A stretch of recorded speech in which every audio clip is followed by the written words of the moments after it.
Another year and another buck earned. 21 years old, but I still got much to learn. But that doesn't mean that I don't know what's going all around me. Fools getting shot, getting stabbed all around me. It's a fact of life, but a sad situation. Day and night, waiting for a confrontation. But in the meanwhile, I'm just here busting raps and making heads pop to this rap. I'm just talking, coming straight from the white on the floor, and letting your offers know that Brown is on the mic, coming out with a brand new flow. Busting a sick ass rhyme all the time, cause I'm in my prime. This year represents this wicked city of the 619. And now you know we getting bigger, so you go figure, cause we got nuts to fucking pull the trigger. Cause in the Southeast zone we don't play. It's just another day in the life for Brown and GPA. A day in the life of a GPA. In the Southeast, summer bulls die every day. A day in the life of a GPA. Cause there isn't a day when they don't start to spray. A day in the life of a GPA. In the Southeast, summer bulls die every day. A day in the life of a GPA. Cause the city is crazy, so what can I say? I hear 3 shots fired in the comments of the night, while I'm seeing on the news another victim of a street life. 19 years old, that means that I'm a young buck. I'm checking myself to make sure I still give a fuck. Cause if not, man, I might go crazy. A picture of a look like me is looking quite hazy. I'm a soldier of the street, ain't showing no fear. When my homies get smoked, I can't shed no tear. Pretty bad if I can't cry for a dead friend. Damn, when will this madness end? It's not a choice that I make, but it's the choice that I'm giving. Anybody outside my hood don't give a shit how I'm living. And you say, it's all on us because I get on the mic, get a slow to start the buzz. Those are the things that I deal with every day. It's just a day in the life of a local name, GPA. What's up, everybody? Welcome to the ALR GPA Podcast. I'm your host, Alberto Rodriguez. With me is my host, GPA. What up, dog? What's cracking? What's cracking? What's happening today, everybody? So today, we got a very special guest. Somebody that I personally known for a very long time. Somebody that people out there know certain aspects of him in different parts of his own personal life. And so right now we're going to introduce Emilio Brown Juarez. What's up, Brown Diggity Dog? What's up, GP to the A? What's cracking, baby? What's up, Albert? What up, dog? How you doing? Chilling. Yeah. So we're going to let's just jump right into this, dude. Like we brought Brown on this show to kind of tell a story, because Brown's got a very, very interesting story. I think it's very interesting story, just about as a young boy growing up outside of the United States, coming to the United States, and just in immersing himself into the culture, getting involved with art, music, and business. So, Brown, for the people that don't know, where were you born, brother? I was born in Nicaragua, a city called Chinandega in Central America, and in 1973. So I'm an old fuck. Oof. But growing up in Nicaragua, it was pretty dope, dog. I mean, I don't know. I remember a lot, and I kind of don't remember a lot. But before I left Nicaragua, I got to the United States when I was like 9 years old, and it was quite an experience. You know, it was growing up over there. You know, it's a tropical place. It's a different lifestyle for sure. Yeah. So, are you an only child? Do you have siblings? Oh yeah, I have siblings. I have 2 other brothers. So there's 3 of us. Okay. And then your mom and dad are originally from Nicaragua, or they're from some other place and land up being there? No, they're from Nicaragua also. Okay. So what was it like in Nicaragua, man? Like, share some stuff, man, because like I've heard you talk about it, you know, here and there, but like kind of share what it was growing up as a young kid in that kind of country.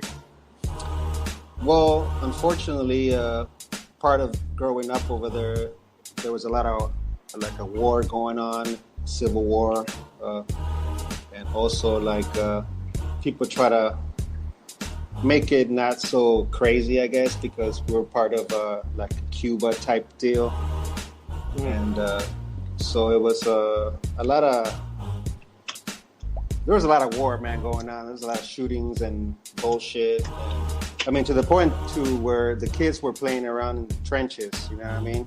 Oh wow. Going in and out of trenches, and we're playing in there and bullshit. And you know, on the way out, you know, I remember seeing like helicopters and people jumping out of helicopters, all the guards and whatnot, and shooting and whatnot, and you could see people dying and stuff. But it was a trip, dog. It was kind of a trip, just fleeing the country at that time. So was it the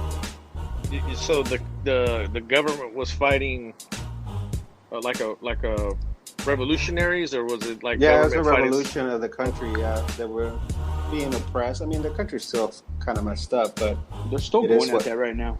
yeah, it's still messed up. It's not completely all good, you know.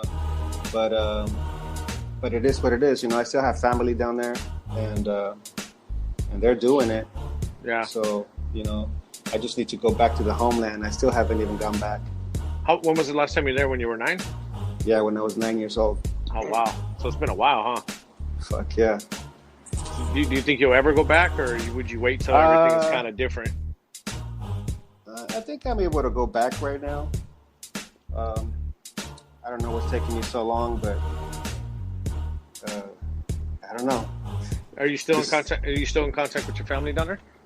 Oh yeah, I talked to my grandmother, some of my cousins, everything through Facebook. You know what I mean? Oh, sick. That's cool. That's cool. Yeah. Damn, And so, you got a Facebook. Yes, everybody. I'm the only one on this podcast that does not have a Facebook. I don't like drama. I'm gonna look for you, Brown. I don't like the drama. Oh man. So what was the reason you guys left, bro? I mean, I understand the circumstances and all that stuff, but what was like the reason why your parents were like, let's get out of here? Well, my brother was 15 at the time, and they were getting all the kids to join the military, pretty much. You know what I mean? And they give you a gun and go out into the hills and kill people. Wow, at So 15, they were, huh? I mean, yeah, 15. They were grabbing you and taking you. Wow. So there was no recruitment really. It was more like they drove by the town where you live or whatever, and they needed more kids. And as long as you were 15, you were good to go. Wow, that's crazy. Fuck. So, I couldn't imagine my I have a 16-year-old boy right now. I couldn't imagine somebody coming to my door and saying, "Hey, we're gonna take him to the army to go Right. fight," you know. And it was it was all against your guys' will too. It was a strategy. Yeah, exactly. Yeah, Wow, they would just take you. that's crazy.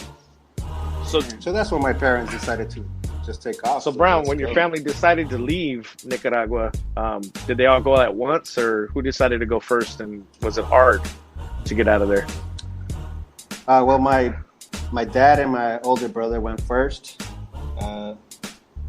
Of course, there was, he had to go first. Obviously, they didn't want him to join the fucking war, and they said, just get the heck out of here. And they came to San Diego because my aunt was already here, and she was living in Waptown in San Diego. Okay. And so when my dad got there with my brother, they were there for at least 3 years before they sent for us. That's crazy. So, Yeah. so did they fly out, or they had to go all the way up from Nicaragua out through Mexico? No, it to was get all across? bus. All Okay, bus and different cars. that's crazy, dude. It was yeah. That's kind of the same thing we did when my mom and my brother came. My little brother. How long was that trip? It was like maybe about a month. Oh wow. A month. So where did you guys like stop and stay with people, or you just? Yeah, we stayed in maybe 2 weeks. Okay.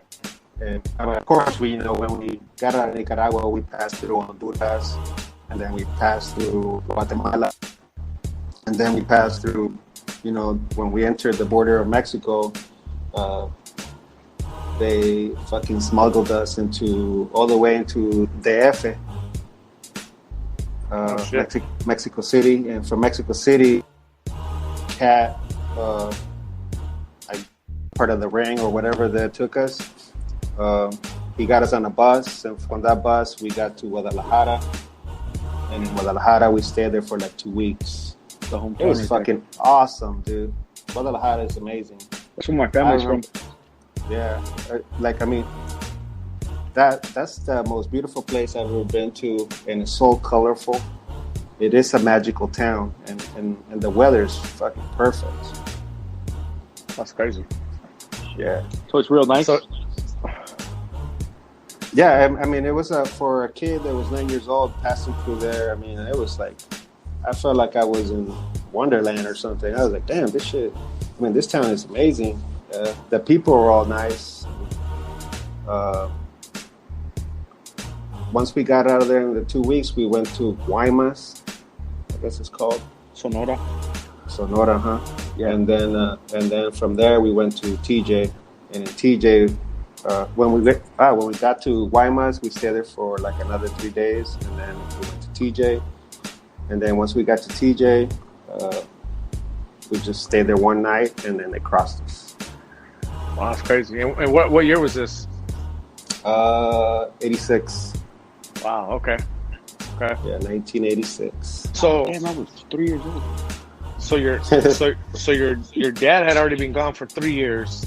Yeah. You, your mom, and your brother went alone on a month trip.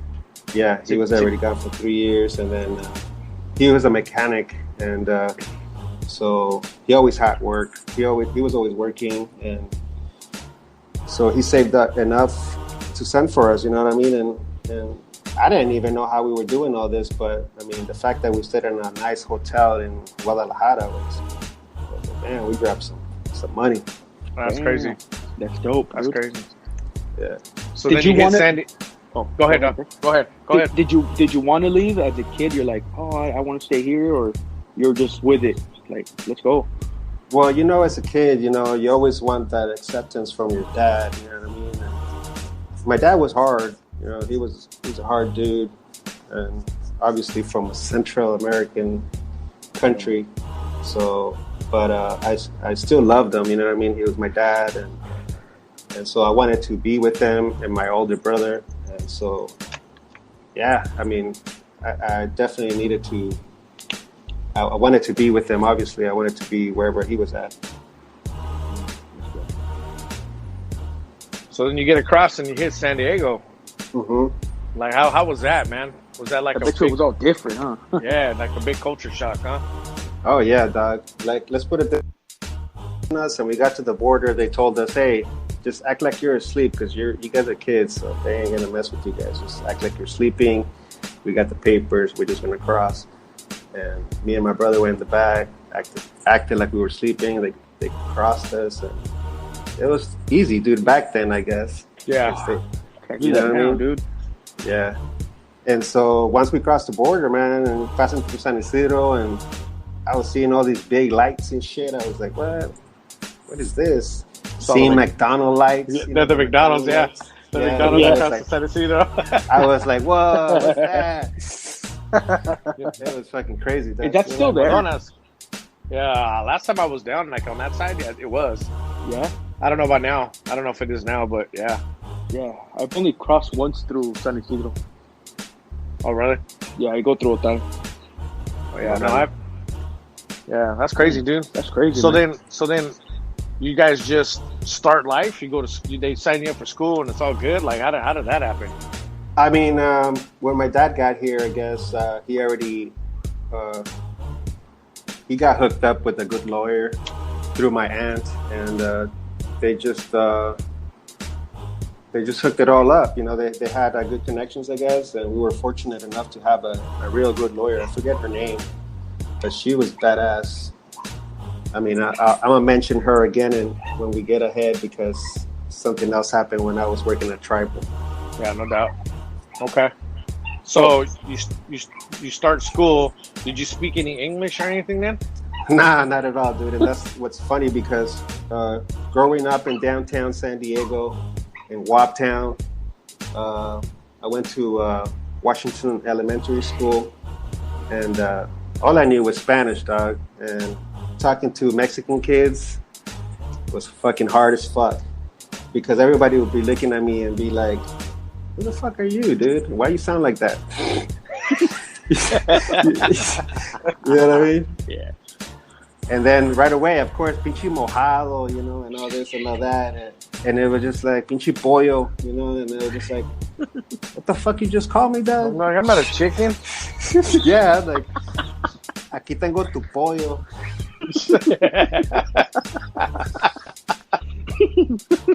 But, you know what I mean? It was just like one of those things, just growing. I knew how to hold my own just because growing up with an older brother, you know what I mean? It's like, that's all you need. Yeah. Yeah. You're right over there, Albert? Like, I'm not, your fucking GPA was like, I'm not a chicken. I'm not a chicken. Yeah, but that's exactly what I thought, you know what I mean? Because like, what did you just call me? Did you call me a chicken? What the fuck? Why you call me a pollo? And especially like a little one. Oh, shit. I haven't heard that in so long. Right? Yeah. How did you get that name Brown again? All right. So in high school, I went to Point Loma High School, and I used to hang around with a lot of the taggers, you know, during lunchtime, and I got to hang out with all the cats from like NVS and TMK and all that shit, and I was hanging around with Psycho and Who and Charms and what's one was his name? Oh, Romeo. And you know, all these cats were pretty dope and they were pretty well known. And so they always used to tell me, dude, so why don't you tag, like, what's your tag? And I used to be like Toxic. I used to be like all kinds of like weird fucking names. And then finally during a summer, we went to the beach. I think it was PB, and I bought some what do you call that, suntan lotion? And it was like the darkest one that you could find. I didn't know. I just trying to cover myself so that I wouldn't get burned, right? But I put it on, dude, and we got faded first of all, and I passed out at the beach, and I woke up fucking hot as fuck, jumped in the water, and everybody was like, "Damn, dude, you got a nice tan." And the next day, when I got to school, everybody was like, "Damn, dog, what the hell happened to you?" And that's how I got the name. My friend Ricardo, Rick, he fucking told me, "Dude, you should be tagging Brown, dude. You look like a straight out brown coffee, homie." Are you sure that was fucking sunscreen or tanning, bro? I think it was Whatever it was. It was suntan lotion, dude. He burned himself. I don't know what it was, dude, but it made me fucking dark. Like, I was like, what the fuck? I was even thinking, like, did I just fucking become black? Because I mean, from my country, you know what I mean? There's a lot of black people, for real. And my dad is kind of like, his mom is black. And so I was thinking, like, damn, it's coming up and shit, I'm getting black. But I don't know, it was a weird effect, homie. I don't understand why, but that's how the name came up. So I started tagging Brown. Oh my gosh. So when did you realize you could draw, dog? Oh, dude, I've when been did that drawing when I was like 5. So you were even doing it in Nicaragua then? Yeah, I was already drawing over there too. I was, you know, at that time, dude, there was really nothing going on. You know what I mean? The only thing you had is comic books, you know, TV, and the radio. Wow. So I felt like I was Michael Jackson. You know, I was dancing my ass off already. Oh, I forgot that. We got to touch the base on that too. I I got some stories about that, dog. And so I was drawing comic books too. I was drawing Batman, Spider-Man, you know, Superman, and all that shit. And that's how I learned how to do like the anatomy. You know, so now I'm able to create characters and, you know, do oversized bullshit and muscular or whatever. But yeah, man, it was a trip. So So when you got the name Brown, what quote unquote was that? Were you already drawing, or you were just like doing little tags and stuff? I was drawing the reason why everybody was trying to get me a name and shit was because they like my characters, and they were like, "Dude, you draw characters like there's no other person that we've ever met." And he goes, "You need to have a name behind it so that when you fucking do tag it or whatever, and you leave it there, they know who did it." And I was like, "All right." So, the brown stuck, dude. It just definitely like I liked the way I was writing it, and it looked good, so I said, "Fuck it, let's do it." So Yeah, what was 'cause I that? think that was around the time. Oh, go ahead. Go ahead, Don. Go ahead. Oh, so what was the initiation for you to start writing with a crew? I've always been a loner, homie. Seriously, like I've always attempted stuff on myself. I didn't really want to join a crew, but I used to hang out with all them fools, and I just took it upon myself one day. You know what I mean? Because I remember going to I can't even say this freaking name, Woolworth. How do you say that? Woolworth. Woolworth. Yeah, Yeah, Woolworth. remember that in downtown? We used to go there and gaffle shit. And So not to change the story. Yeah. Was that when it was across the street from the old tribal store? no. Oh, okay. Because that building across remember where Carl had a store at? Yeah. That was the Woolworth right there. That was the Woolworth building It was? On 5th? on Fifth, right Oh, across the shit. street. Yeah, That was Even the still- back end then. Yeah, it still said it. It was Woolworth. Oh, that's crazy. That's the trip, man. Yeah, I'm glad you brought that up. I was like, whatever happened to that building? Ooh, yeah. That is crazy. So you But went yeah, to so- Woolworth. Yeah, and so we gaffled cans and markers and shit, fat markers and all that, and went out and tagged the fucking city. And, a few of my friends said, "Hey, dude, I saw your tag." You know what I mean? So that's all I needed. I just needed confirmation just to kind of feel like I was part of that. And then I kept doing what I was doing, and I took a class, what do you call that class? Where you print shirts. Graphic arts. Yeah, graphic arts. And so this cat came in there named Raymond, and homeboy was like, "Dude, I love your fucking characters, dude. You got to do something with it. I think I know somebody that would love to see these things, And I was like, "For real?" He goes, "Yeah, man, I'll make you mad money." That motherfucker was like my first manager, because I remember homeboy taking me. He goes, "Dude, you got to go with me, dude. You got to bring your shit, bring your sketches, bring everything." I'm like, "All right." So we went to Chula Vista. That's where the tribal store was at the time, off of Palm Avenue. And I get there, homeboy introduces me, and I meet Bobby and Carl. And they were both fucking cool. They were starting, and they saw all my sketches, and they picked 2 of them. And I was like, all right. And I didn't get to, they bought them off of me right away. And my boy Raymond was like, "Dude, you guys got to sign a waiver saying that he owns the art and it's his, and you're going to pay him, and that's it." Or whatever. Dude, that was smart as fuck. Yeah, dude. Homeboy was, he was older cat, and so he got me paid, and he was like, "See, dog, I told you. And so soon after that, man, I lost contact with Tribal actually, but my boy was telling me, "Dude, you're just selling, dude, and it's doing good, and I think my boy Zard wants to meet you," and da-da-da-da. And at the time, I was when I got out of high school, I went to work for the Princess Resort in Mission Bay, and then That's right, man. I forgot about that. yeah, and I worked there for like 2 years. I was working in guest recreation, and I was a pool boy. I was a tennis host and all that crap, and it was a fun job, man.